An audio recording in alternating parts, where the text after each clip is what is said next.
This is India's treasure, India's asset.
I was a bit disturbed that such beauty is going to be destroyed.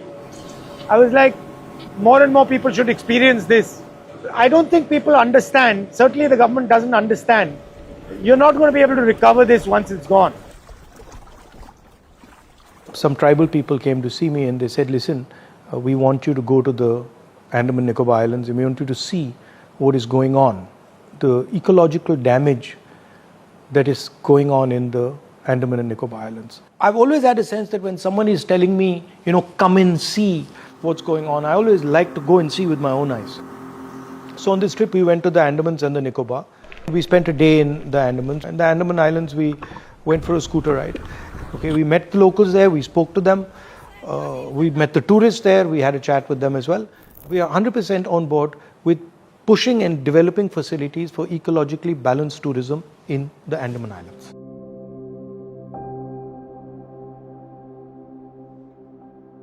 So I went to the Nicobar Islands, and to put it in perspective, we landed at INS Bars and they said, listen, we're going to go to the site of this project.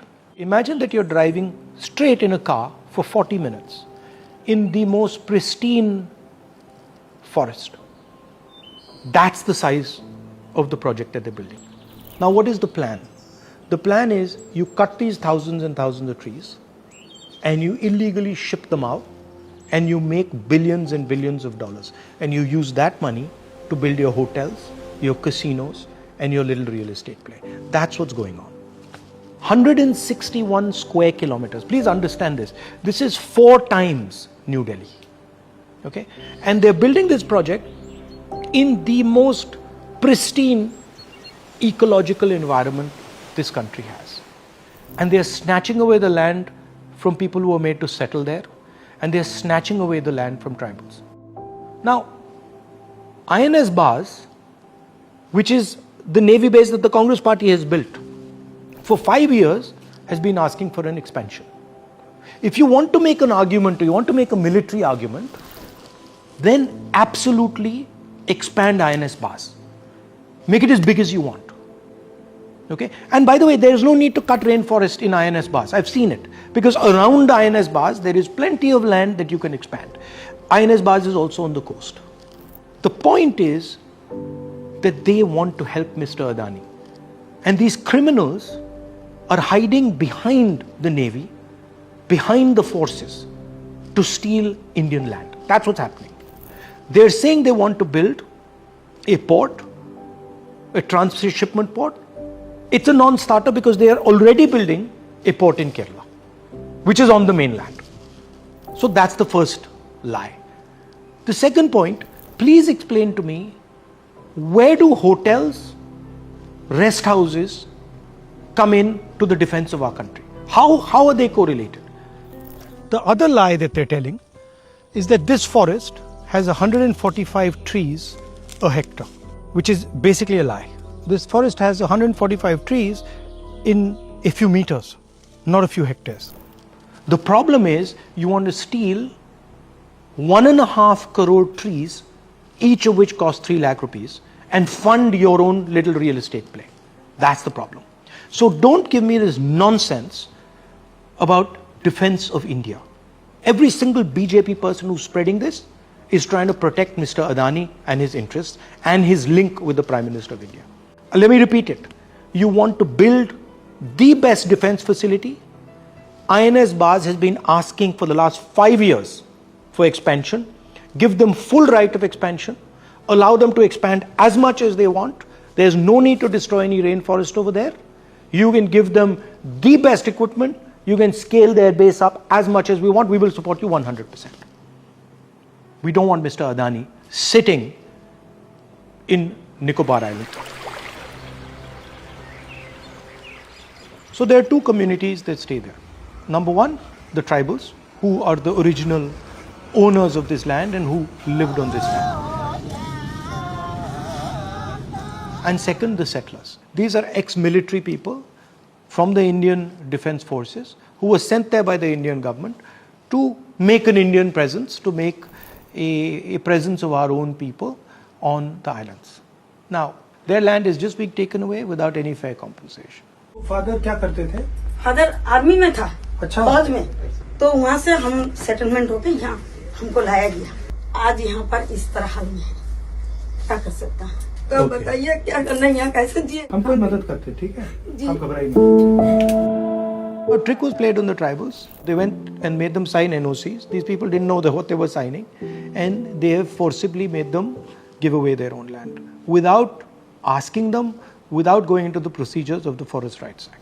We were told that the FRA was not used, it was misused, people were not asked questions. Can you give us, how you feel the FRA was not used? The FRA is very clearly modeled and is given a format as to how an FRA process of a meeting and for a Gram Sabhas can take place. Secondly, the meetings that were were conducted under the Gram Sabhas of Lakshmi Nagar, Shastri Nagar, and other settler community villages where there's no tribal community who has rights over the forest.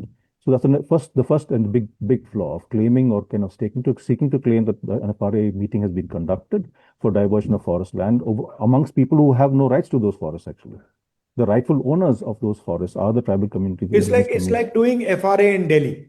Exactly. Let's not do it in Chhattisgarh or Jharkhand. Let's do it in Delhi. Really, and you and I are people who are non-tribals who are responding on behalf of somebody else. It doesn't make sense at all. Right. So the second issue is just having one person on board as a tribal community person, as a representative of the entire tribal community is also not correct. There are stipulated norms and the numbers of people who will be present in those lands, and one person can't sign off on the lands of diversion of somebody else's lands. Yep. So it's a very clear-cut violation of the norms and the rules through the FRA. In 2018, under the aegis of the Niti Aayog, there was a subcommittee formed. I was also part of it, and our objective was to try and record and report on from the ground as to how the tribal communities responded to this entire proposal. And it is very clear that the settler communities had a yearning for development, and they still do. They have been denied and been apathetic to the developmental needs of the community there. Whereas the Nicobaris were very clear that they did not want tourism on in their villages of their land. They wanted to be left alone to carry on their own lives. And most important was actually the Champagne, who we interviewed and got on camera. किनार में सफाई करोगे? किनार में सफाई करके इधर बना होता है। इधर नहीं। बिल्कुल चढ़ना। तो ये बोलता है जंगल सफाई करने से इधर करो। नाली किनार में कर दो। हम लोग का पहाड़ में चढ़ना नहीं। टिकरी बिल्कुल चढ़ना नहीं। Champagne, both women and men. Only one man is there in the video, which is not made public. But where both the old lady and the man says, please do not come into our forest. These are our forests where we feed our children. And that voice has not been adhered to or heard from the people concerned. Tell us a little bit about the destruction of coral and, this idea that they suddenly said the coral doesn't exist. I mean, I was shown a older map of coral and then a new map where suddenly there's no coral. It's true that if you compare that map between 20 and 21, corals have disappeared, which definitely raises sort of serious concerns. Another interesting point is that these reefs are fringing reefs. So in official documents that where they've changed the map, they've also called these reefs as atoll reefs. which is not true. These are all fringing reefs. They start growing from as shallow as 1 feet and they go down up to 25 meters. And they, of course, grow in areas where they need sunlight because the animals, they need photosynthesis. So they grow in up to 25 meters. So they are found everywhere. And definitely in terms of damage, if there is a proposed project goes ahead, there's definitely going to be big impact to the corals. Another point is maybe which is that corals are under Schedule 1 of the Indian Wildlife Protection Act, which means they have given highest level of legal protection, as stringent as what tiger gets. So killing a coral is as a punishable offense as what you have for tigers. And that is something which is not spoken about. So destroying Nicobar corals is as if you're killing hundreds and hundreds of tigers in India. That's the same. It's Exactly. the equivalent,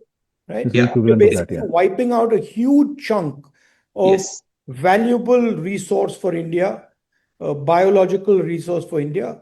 And it's similar to essentially destroying Project Tiger. Coral reefs, of course, they provide home to variety of associated organisms. So that's also something to consider. And some of the species are endemic. They're not found anywhere else. So there are a lot of associated fauna which will also get impacted. And one more point which I want to mention is that sort of coral reefs, when we talk about it, of course, they provide habitat, they boost fish diversity, all of that is there, but they also sequester a lot of carbon. Right. So they are big carbon sinks. So they are very important from that point of view. So it's not just biological diversity or the spectacularness, but there is also the role, the ecological role that they play. You know, whenever someone comes to me and says, oh, I just went for a holiday and I went to the ocean or to the seaside, I always tell them that no, you actually haven't seen the sea. Then the reason I say that is because when I was about 16 years old, I went to the Andaman Nicobar Islands, and for the first time, I saw a sea that I had never ever seen. Completely blue, clear, transparent water. You could look down, 50, 60, 70 feet, and you could see the bottom of the sea. For many years, for me, that was what was the sea. We went to Barren Island for a dive, which was absolutely fantastic.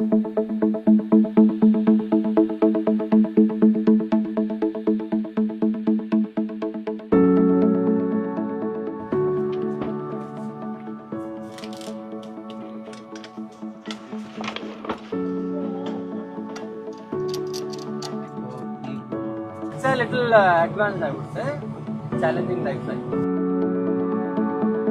And I got to know you're an advanced diver and used to take I'm a dive photos. master. Oh. I became a dive master in college.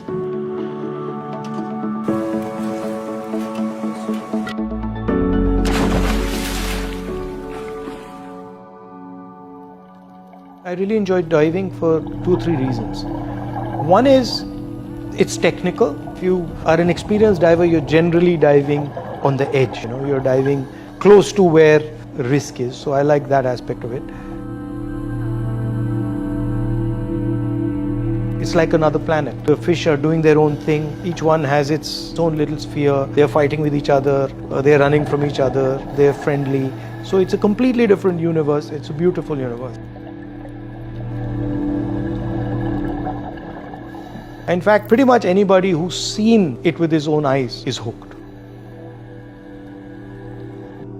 So for me, swimming or diving or free diving are going back to your origins and being comfortable in your roots. And that's how I think about forests or animals or jungles. This is not something that is detached from us. This is part of us. I learned this from the tribals. One day I was having a conversation with some tribal people and I asked them, why are you getting so upset if they're cutting trees? And one of the tribal ladies says to me, you don't understand, but when they cut trees, it's as if they're cutting us. It's as if they're cutting my own stomach. And that's actually the reality. Because what people don't realize is when you go around cutting trees, when you go around killing animals, you're actually cutting yourself. And you might not see the consequences of this immediately, But you will see the consequences of it 10 years, 15 years, 20 years later. Certainly your children and their children are going to see the consequences. Also, the thing is, in our philosophy, unlike the Western philosophy, you can listen to the sea, you can talk to the sea. In Western philosophy, the sea is something to be exploited, something to be used, something to be conquered. In our philosophy, you are the sea.